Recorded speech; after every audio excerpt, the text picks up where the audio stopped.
మనం ఈరోజు పొత్తులో ఉన్నాం.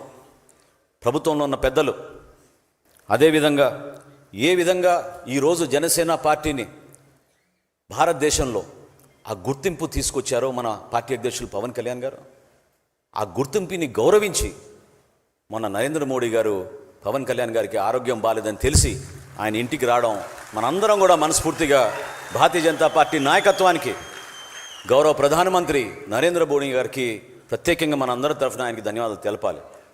ఆ గౌరవం మన నాయకుడికి అందించిన సందర్భం మీ అందరు చూశారు. ఎంత కష్టపడి ప్రయాణం చేయగలిగితే పవన్ కళ్యాణ్ గారు ఆ స్టేజ్కి చేరారో దాన్ని మీరు ఆదర్శవంతంగా తీసుకోండి.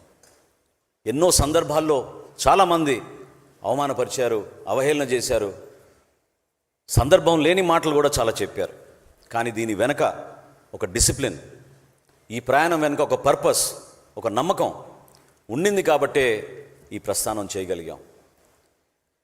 ఈరోజు ఇంత అద్భుతమైన సమావేశం మనం ఏర్పాటు చేసుకోగలిగామంటే మీరందరూ కూడా పార్టీ నిర్మాణంలో మీరు భాగస్వాములు. మొన్న కార్యక్రమం ప్రారంభించుకుందాం అనుకున్నప్పుడు పవన్ కళ్యాణ్ గారు ఒకటే మాట అన్నారు, ముందు సాధకులతో కూర్చుని మనం మాట్లాడుకుందాం, దాని తర్వాత కార్యక్రమం చేద్దామని.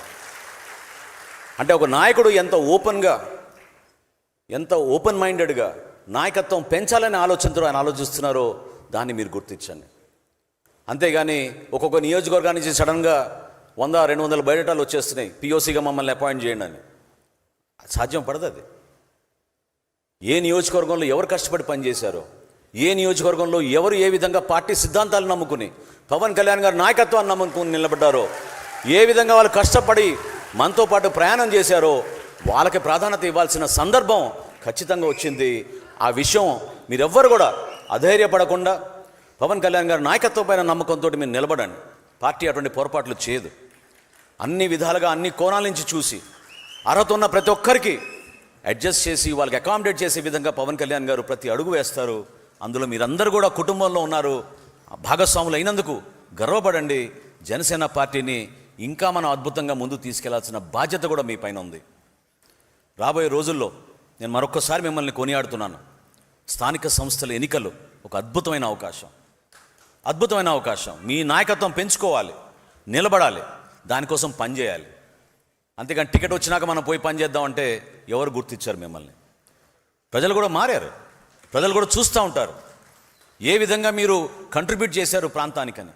ఒక గ్రామంలో ఒక సమస్యలపైన మీరు ఎట్లా మాట్లాడారు, ఏ విధంగా మీరు ఆ ప్రాంతానికి న్యాయం చేయాలని మీరు పోరాడారు, ఏ విధంగా జనసేన పార్టీలో మీరు ప్రస్థానం చేశారో కూడా చూస్తారు ప్రజలు.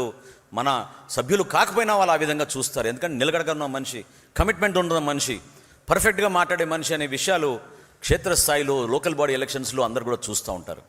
రాబోయే రోజుల్లో కార్పొరేషన్ ఎలక్షన్లు ఉన్నాయి, మున్సిపల్ ఎలక్షన్లు ఉన్నాయి, పంచాయతీరాజ్ విభాగం నుంచి నిర్వహించబోయే ఎంపీటీసీలు, జెడ్పీటీసీలు, సర్పంచ్ ఎన్నికల్లో కూడా అద్భుతమైన అవకాశం మన జన సైనికులకి, వీర మహిళలకు దక్కుతుంది.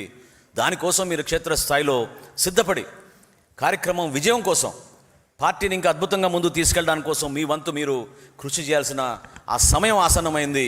దానికోసం మీరు ధైర్యంగా నిలబడండి. దానికోసం మీరు మరొకసారి మీ ఎనర్జీని తెచ్చుకుని ఏ విధంగా మనం కవాతులు చేసేవాళ్ళమో, ఏ విధంగా మనం పాదయాత్రలు చేసేవాళ్ళమో, ఏ విధంగా మనం జెండా పట్టుకుని ప్రతి కార్యక్రమాన్ని పిలిచినా పిలవకపోయినా పవన్ కళ్యాణ్ గారి కోసం మనందరం నిండు మనసుతో పోయి పాల్గొనే వాళ్ళమో, ఆ స్ఫూర్తిని మళ్ళీ తీసుకొచ్చి జనసేన పార్టీని అద్భుతంగా ముందు తీసుకెళ్ళమని మిమ్మల్ని అందరినీ కొనియాడుతూ